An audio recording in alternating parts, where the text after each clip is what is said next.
Look, I'm terribly sorry I cannot be there tonight, but I want to acknowledge the members of the Kulin Nation and the land upon which we are all gathered.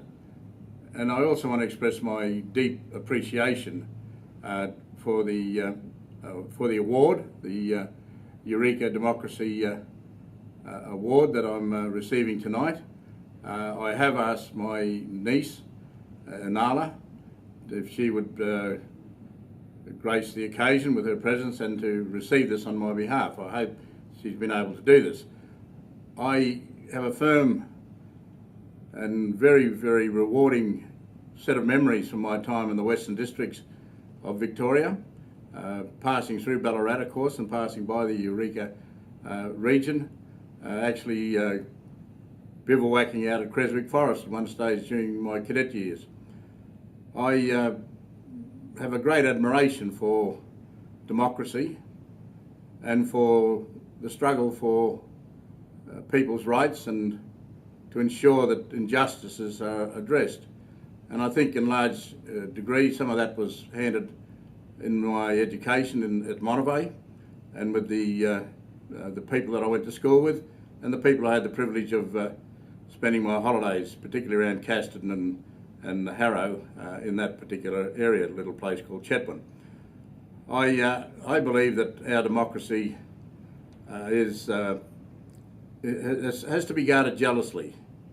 There are many things about today's civil society that infringe upon the capacity for people to speak about things that are of concern to them in a clear, rational way.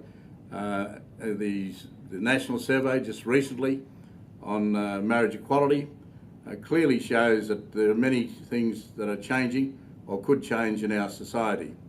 I'm terribly disappointed that we have not got a referendum to deal with the recognition of the First Peoples of this country in our Constitution. But that's a matter that we will continue to fight for and certainly to make sure that their voices are heard.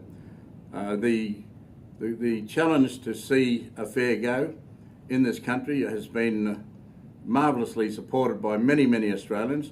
The 67 referendum was a good reminder of how many Australians wanted to see equality for the First Peoples of this nation, wanted to see opportunities made available and for people to take up those opportunities and to try and establish the sort of society that everyone can enjoy and have a quality of life within it.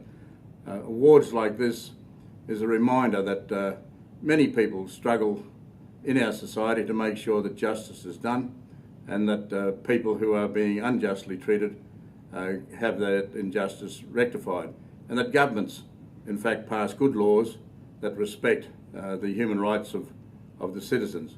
In the Senate I'm very privileged to be there, to see the way our democracy is jealously guarded and that the debate, even with those of different views, is allowed to take place, but ultimately the arguments put forward, votes are taken, and we settle what we know will have consequences for the citizens of our country. Being a part of the Senate is a rewarding experience. It does bring many things from the struggle of the street, I think, into a different focus, and it means that protest at times is a very valuable thing in a society when the governments aren't doing the right thing.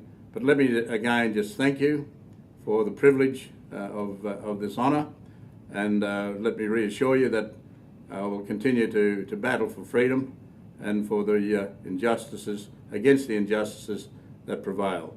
So thank you again and hope you all have a good night.